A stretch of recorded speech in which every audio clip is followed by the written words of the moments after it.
In today's video, I have 10 tips that will take your handmade garments to professionally finished garments. Stay watching to find out what they are. My first top tip is that when you are making your garment, check your measurements by using a tape measure around your bust, waist and hip and compare them to the measurements on the pattern. You may find this table of measurements in different parts of patterns depending on the brand and whether it's one of the big four or an independent pattern. But the majority of patterns will give you a size range and you need to match your measurements to the closest that you can on that pattern measurement table. Now for this McCall's pattern, the measurements are on the flap at the back of the pattern. This Simplicity pattern has measurements on the back of the envelope here, so they are contained or they are given on the envelope themselves. Some patterns of the big four, for example Burda, have the body measurement table on the inside of the pattern. So you do need to be able to access that measurement table before you buy and before you cut out your pattern pieces. Lots of the indie pattern companies have measurements as well. This is a Love Notions pattern and it has the body measurements given as a table inside the instructions. It gives both the body measurements and the finish measurements of the garment, which you may want to look at before you choose the size to cut and make. Stylarc Patterns gives just the finish measurements only on their pattern. It gives it in centimetres and in inches. However, they do have a body measurement size guide on their website, so that's the best place to look for Stylarc patterns. Now, as I was saying, Stylarc only have the finished measurements on the pattern. Pattern Emporium only have the body measurements. They don't give the finished measurements at all, but they do give very detailed instructions how to measure yourself and where to take the measurements. So it's a good idea for each pattern to take the measurements exactly as described. My second tip is to choose the correct fabric for the pattern that you're making. The most obvious choice here is between knitted fabrics and woven fabrics. So do make sure you choose the correct fabric for your pattern. Many patterns will give you fabric examples that you can make the design from. For example, this Simplicity pattern gives the fabric recommendations on the back of the packet here. Again, the Love Notions pattern gives fabric requirements in the pattern instructions. Stylarc patterns give very scant fabric details here, or fabric recommendations on the front of the pattern usually. However, Pattern Emporium gives a beautiful detailed list of all the fabrics they recommend within the instructions of the pattern.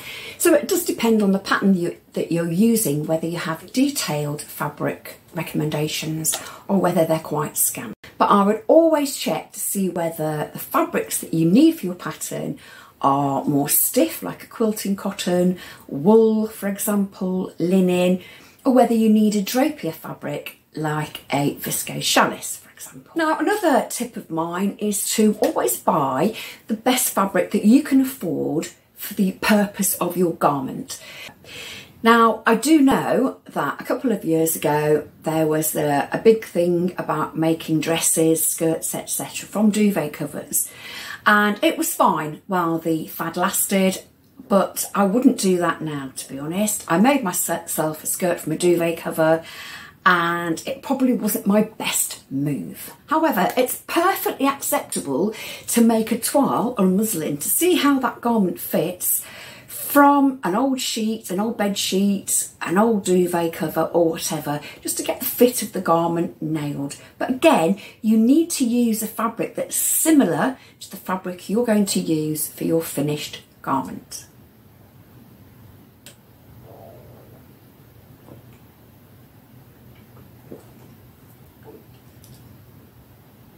My next tip is using the correct thread for your garment as well, for your project as well.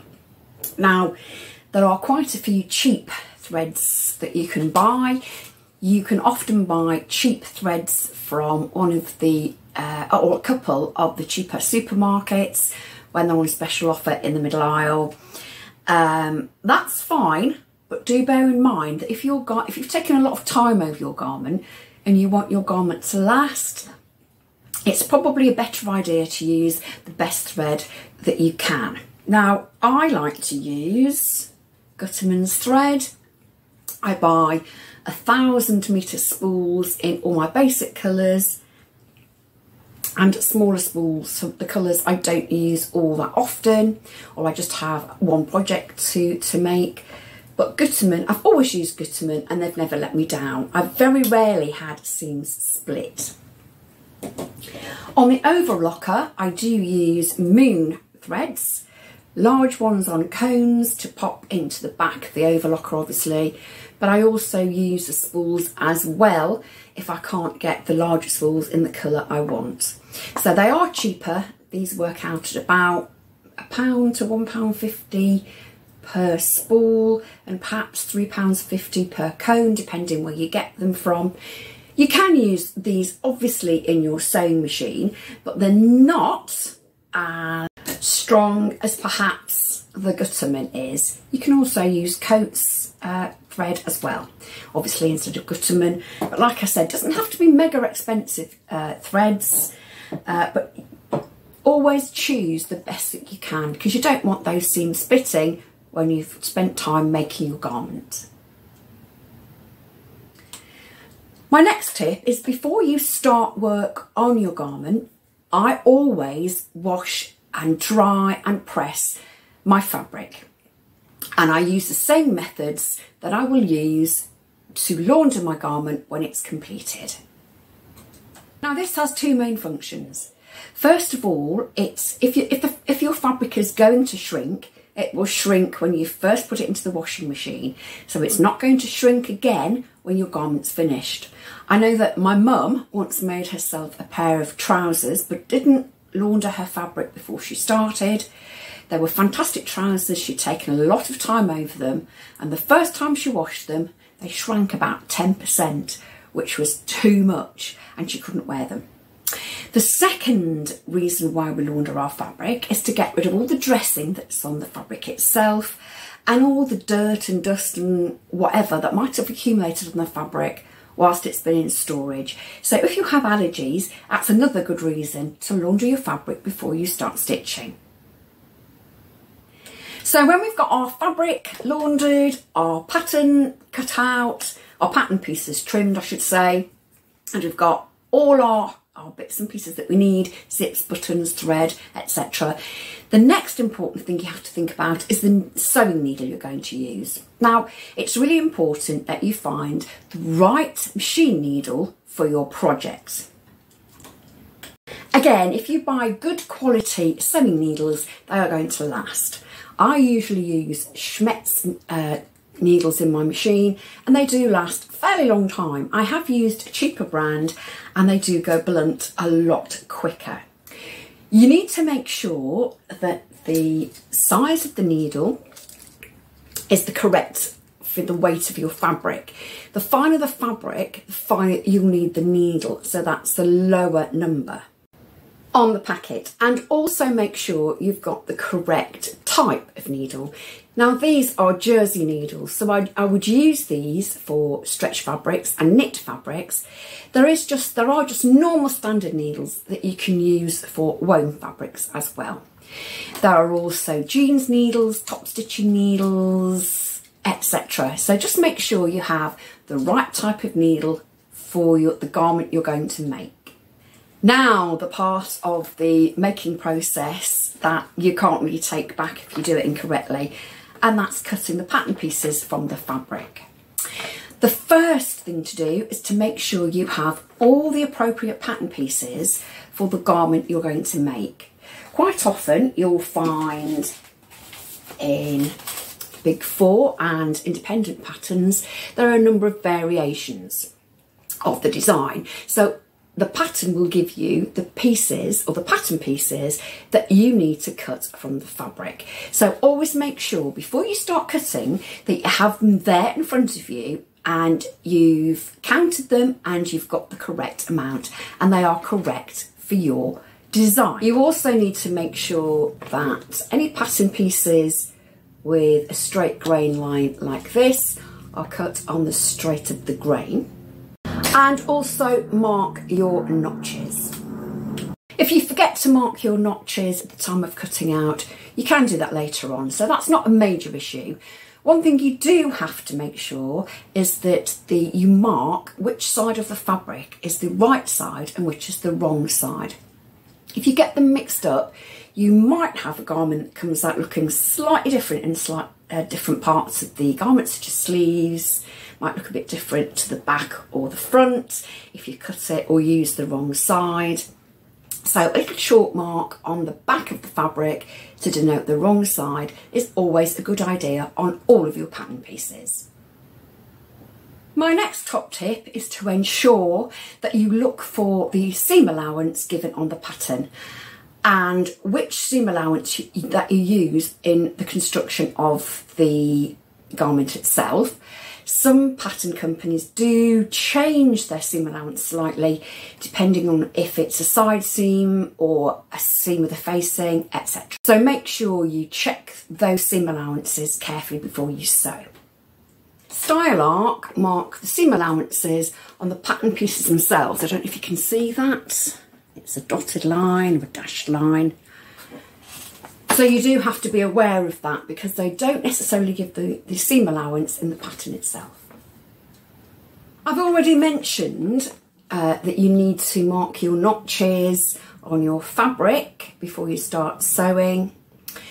Just make sure that when you start sewing your garment together, that you match the notches where appropriate. For example, with this sleeve piece, this top notch would be matched to the shoulder seam. The double notches here will be matched to the double notches on the back bodice, and the single notch will be matched to the single notch on the front bodice. And if you do that carefully, your pattern pieces, your fabric pattern pieces, should fit together really well. Don't forget, when you are stitching your seams, to finish your seams off at the start and the end of your seam with either a back stitch or a lock stitch, depending on how much wear and tear your seam is going to get. That will ensure your seams don't pull apart when you're wearing your garment. Probably my best tip that I can give you to have a professionally finished garment is to press your seams as you go. I do have a video where I've shown how to press seams. So when I've been making a garment up as a tutorial, I press one side of my seam, flip my garment over, press the second side of my seam, then I press either the seam to one side or open and then flip it over and press on the right side. So all in all, I press my seams 4 times, but it does give a beautifully neat and professional finish. You might want to invest in a tailor's hand like this. So as you can see, it's curved in lots of different areas, and that will help you to press curved seams such as armholes or trouser seams, etc. So it's a good investment if you are going to be sewing a lot of garments. My final tip is probably the best tip I can give you, apart from the pressing obviously, is to take your time. Enjoy every single stitch and also don't stitch when you're tired. I hope that helps, and I'd love to see your lovely garments with the professional tips I've just given you. Until next time, happy sewing.